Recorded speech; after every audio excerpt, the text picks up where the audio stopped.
ನಮ್ಮ ಕರ್ನಾಟಕದ ಹೊರತಾಗಿ ಅಕ್ಕಪಕ್ಕದ ಎಲ್ಲಾ ರಾಜ್ಯಗಳಲ್ಲೂ ಏಕರೂಪ ಟಿಕೆಟ್ ನೀತಿ ದರ ಇತ್ತು. ಅಲ್ಲಿ ಏಕರೂಪ ಟಿಕೆಟ್ ನೀತಿ ದರ ಇರೋ ಒಂದೇ ಒಂದು ರೀಸನ್ ಇಂದ ಇಡೀ ಕುಟುಂಬ ಹೋಗಿ ಸಿನಿಮಾ ನೋಡುತ್ತೆ. ಸಿನಿಮಾ ಕಲ್ಚರ್ ತುಂಬಾ ಚೆನ್ನಾಗಿದೆ ಅಲ್ಲಿ. ಸಿನಿಮಾಗಳ ಪ್ರೊಡಕ್ಷನ್ ಸಂಖ್ಯೆನೂ ಜಾಸ್ತಿ ಇದೆ, ವೀಕ್ಷಕರ ಸಂಖ್ಯೆನೂ ಜಾಸ್ತಿ ಇದೆ, ಕಲೆಕ್ಷನ್ ಕೂಡ ಜಾಸ್ತಿ ಇದೆ. ಸೊ 150 ರೂಪಾಯಿ 200 ರೂಪಾಯಿ ಟಿಕೆಟ್ ಅಂದಾಗ ಇಡೀ ಕುಟುಂಬ ಸಮೇತ ಹೋಗಿ ಸಿನಿಮಾ ನೋಡ್ತಾರೆ. ರೇಟ್ ಆಫ್ ಅಡ್ಮಿಷನ್ ಜಾಸ್ತಿ. ಸೊ ಇಲ್ಲಿ ನಮ್ಮ ಕರ್ನಾಟಕದಲ್ಲಿ ಅದು ಇರಲಿಲ್ಲ. ಈಗ ಹೊಸದಾಗಿ ಜಾರಿಗೆ ತಂದವ್ರೆ ನಮ್ಮ CM ಸಿದ್ದರಾಮಯ್ಯ ಅವರು ಏನು ಬಜೆಟಲ್ಲಿ ನುಡಿದಂತೆ ನಡೆದಿದ್ದಾರೆ. ಮೊದಲನೇದಾಗಿ ತುಂಬ ತುಂಬ ಥ್ಯಾಂಕ್ಸ್ ಸಿದ್ದರಾಮಯ್ಯನವರಿಗೆ ಮತ್ತು ಇಡೀ ಸರ್ಕಾರಕ್ಕೆ ಥ್ಯಾಂಕ್ಸ್. ಆದರೆ ಇದು ಗೊತ್ತಾ, ಇದು ಹೊಸ ಸುದ್ದಿ ಅಲ್ಲ. ಇದು ತುಂಬಾ ದಿನಗಳಿಂದ 2014 ನಾನು ಸುದೀರ್ಘವಾಗಿ ಚಿತ್ರರಂಗದ ಬಗ್ಗೆ ಮಾತನಾಡುವಾಗ ಕೋರ್ಟಲ್ಲೂ ಇತ್ತದು. ಜಗ್ಗೇಶ್ ಅವರು ಅದನ್ನ ಸಪೋರ್ಟ್ ಮಾಡಿ ಮಾತಾಡಿದ್ರು, ಎಲ್ಲರೂ ಮಾತಾಡಿದಾಗಲೂ ಕೂಡ ಅದನ್ನ ನಾವು ಕಾರ್ಯರೂಪಕ್ಕೆ ತರಕ್ಕಾಗಿರ್ಲಿಲ್ಲ. ನಿನಗೆ ಗೊತ್ತಿರೋ ಹಾಗೆ ಈ ಮಲ್ಟಿಪ್ಲೆಕ್ಸ್ಗಳಿಗೂ ಓನರ್ಗಳು ಎಲ್ಲರೂ ಬಾಂಬೆ ಸೆಟಲ್ಡು, ಯಾರು ಕರ್ನಾಟಕದವರಲ್ಲ. ಸಿಂಗಲ್ ಸ್ಕ್ರೀನ್ಗಳಾದ್ರೆ ನಾವು ಈಸಿಯಾಗಿ ತಂದ್ಬಿಡ್ಬೋದಾಗಿತ್ತು. ಆದರೆ ನಮ್ಗೆ ಯಾವಾಗಲೂ ಡಿಪೆಂಡ್ ಆಗಿದ್ದಿದ್ದೆ ನಾವು ಈಗ ಮಲ್ಟಿಪ್ಲೆಕ್ಸ್ಗಳಲ್ಲಿ. ಯಾವ ಮಲ್ಟಿಪ್ಲೆಕ್ಸ್ ಓನರ್ಗಳು ಕೂಡ ನಮ್ಮವರಾಗಿರ್ಲಿಲ್ಲ. ಇದು ಮೊದಲನೇದಾಗಿ ಆಗಿದ್ದು ಏಕರೂಪ ಇದ್ದು ಕೇರಳದಲ್ಲಿ, ಆಮೇಲೆ ಮರಾಠಿ ಬಾಂಬೆಯಲ್ಲಿ ಅಲ್ಲಾಗಿತ್ತು. ಇವು ಎರಡರಲ್ಲ ಆದಾಗ ತಕ್ಷಣ ನಾವು ಎಲ್ಲರೂ ಅದನ್ನು ಎತ್ಕೊಂಡ್ವಿ, ಎತ್ಕೊಂಡು ಎಲ್ಲರೂ ಮಾತಾಡಿದ್ವಿ. ಬಟ್ ಈಗ ಅದನ್ನು ಸಾಕಾರಗೊಳಿಸಿದ್ದಾರೆ. ಅದನ್ನು ಈಗ ಅಂದ್ಕೊಳ್ತೀವಿ ಎಲ್ಲ ಸಿನಿಮಾಗಳಿಗೂ ಕೂಡ ಇಡೀ ಕುಟುಂಬ ಬಂದು ನೋಡೋವಂಥದ್ದು. ಯಾಕಂತಂದರೆ ಮೊದಲು ಇಲ್ಲಾದರೆ ಅಷ್ಟು ದುಡ್ಡು ಇಷ್ಟು ದುಡ್ಡು ಅಂತಿತ್ತು. ಈಗ ಏಕರೂಪ ಆಗಿರೋದು. ತುಂಬ ತುಂಬ ತುಂಬ ಧನ್ಯವಾದಗಳು ಸರ್ಕಾರಕ್ಕೆ. ನನಗೆ ತುಂಬ ಖುಷಿಯಾಗಿದೆ ಏನಂದರೆ, ರೀಸೆಂಟಾಗಿ ಮೊನ್ನೆ ಸಂಡೇ ಫ್ಯಾಮಿಲಿ ಸಮೇತ ಮಲ್ಟಿಪ್ಲೆಕ್ಸ್ಗೆ ಸಿನಿಮಾ ನೋಡಕ್ಕೆ ಅಂತ ಕರ್ಕೊಂಡೋದೆ. ನನ್ನ ಮಗ ಸಮೇತ ರೆಕ್ಲೈನರ್ ಬುಕ್ ಮಾಡಿದ್ವಿ. 236 ರೂಪಾಯಿ ಅಷ್ಟೇ, ಇನ್ಕ್ಲೂಡಿಂಗ್ ರೆಕ್ಲೈನರ್. 236 ರೂಪಾಯಿ ಮಲಕ್ಕೊಂಡು ಆರಾಮ್ಸೆ ಸಿನಿಮಾ ನೋಡ್ಬೋದು. ಒಂಥರ ಖುಷಿ. 36 ರೂಪಾಯಿ ಜಾಸ್ತಿ? ಅದನ್ನೇ ಮಾತಾಡಕ್ ಬಂದೆ. ಮೊದಲು ಮಾತುಕತೆ ಆಗಿದ್ದು ಇನ್ಕ್ಲೂಡಿಂಗ್ ಟ್ಯಾಕ್ಸ್ 200 ಅಂತ ಹೇಳಿದ್ರು.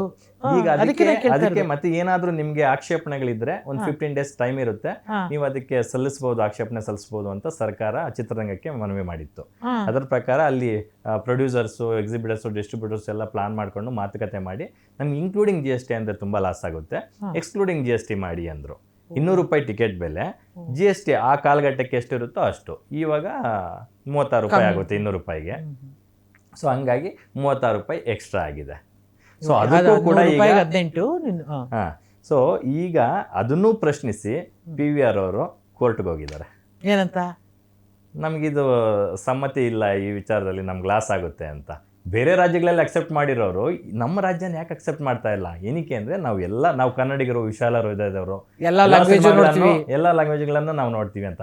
ಎಲ್ಲಾ ಸಿನಿಮಾ ರಂಗಗಳಿಗೂ ಸೆಂಟರ್ ಆಫ್ ಅಟ್ರಾಕ್ಷನ್ ಅವರಿಗೆ ಅಂತಂದ್ರೆ ಕರ್ನಾಟಕ, ಎಸ್ಪೆಷಲಿ ಬೆಂಗಳೂರು. ಅದಕ್ಕೆ ತಾನೇ ಸೇಮ್ ಟೈಮ್ ರಿಲೀಸ್ ಮಾಡ್ತಾರೆ ಲಕ್ಷ್ಮಿ.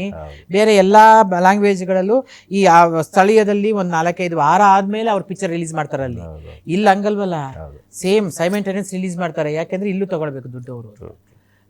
ನೋ ಇದು ನಿಂಗೆ ಕಂಟಿನ್ಯೂ ಆಗಬೇಕು. ಅಫ್ಕೋರ್ಸ್ ನಿರ್ಮಾಪಕರುಗಳಿಗೆ ಕಷ್ಟ ಆಗ್ತಿದ್ರೆ ಅದನ್ನು 36 ಆ ಥರ ಮಾಡಿರೋದು ಒಪ್ಕೊಳ್ಳೋಂಥ ವಿಚಾರ. ಬಟ್ ಅದಕ್ಕಿಂತ ಜಾಸ್ತಿ ಆದರೆ ಬೇಡವೇ ಬೇಡ ಅಲ್ವಾ? ಥ್ಯಾಂಕ್ ಯು ತರಮ್ಮ. ಸಾಕಷ್ಟು ವಿಚಾರಗಳನ್ನು ತುಂಬ ಸುದೀರ್ಘವಾಗಿ ನಾವು ಚರ್ಚೆ ಮಾಡಿದ್ವಿ. ನನಗೆ ಯಾಕೋ ಇದು ಇಂಟರ್ವ್ಯೂ ಅಂತ ಅನಿಸ್ಲೇ ಇಲ್ಲ. ಕೂತ್ಕೊಂಡು ಮನೇಲಿ ನಾವು ಮಾತಾಡ್ತೀವಲ್ಲ ಕ್ಯಾಶುಯಲ್ ಆಗಿ, ಅದೇ ಥರ ಮಾತಾಡ್ತಾ ಹೋದ್ವಿ. ಥ್ಯಾಂಕ್ ಯು ಸೋ ಮಚ್ ಇಷ್ಟು ಸಮಯ ನಮಗೆ ಕೊಟ್ಟಿದ್ದಕ್ಕೆ. ನೀವು ಇಲ್ಲ ನಿನಗೂ ತುಂಬ ಥ್ಯಾಂಕ್ಸ್ ಲಕ್ಷ್ಮಿ. ನಿನ್ನ ಜೊತೆ ಪ್ರತಿ ಸರಿ ಮಾತಾಡುವಾಗಲೂ I feel very happy because you are very positive person and I like you very much. You know that you are my family member. Of course Shivaswamy is also my and I love ರಾಧನ್ನ ನಾನು ಬೇರೆ ಕಡೆ ಸುವರ್ಣದಲ್ಲಿ ಇರುವಾಗಲೂ, ಪಬ್ಲಿಕಲ್ಲಿ ಇರುವಾಗಲೂ, ಎಲ್ಲೇ ಇದ್ದಾಗಲೂ ಕೂಡ ಆಕೆನ ಭಾಳ ಅಭಿಮಾನಿಸಿ ನೋಡ್ತಿದ್ದೆ. ಏನು ಹೆಣ್ಮಗಳು ಇವಳು ಅಂತ ಹೇಳಿ, ಅಥವಾ BTVಲಿ ಇದ್ದಾಗಲೂ ಕೂಡ. ಸೊ ಅಂಥ ಅವರ ಒಂದು ಸ್ಟುಡಿಯೋದಲ್ಲಿ ಇಲ್ಲಿ ಬಂದು ನಾನು ಕೂತು ಮಾತಾಡಿದ್ದು ನನಗೆ ಕೂಡ ಸಂತೋಷ ಅನಿಸ್ತು. Thank you so much. ಇದರಲ್ಲಿ ಏನಾದರೂ ತಪ್ಪು ಮಾತಾಡಿದರೆ ಕ್ಷಮಿಸ್ರಪ್ಪ.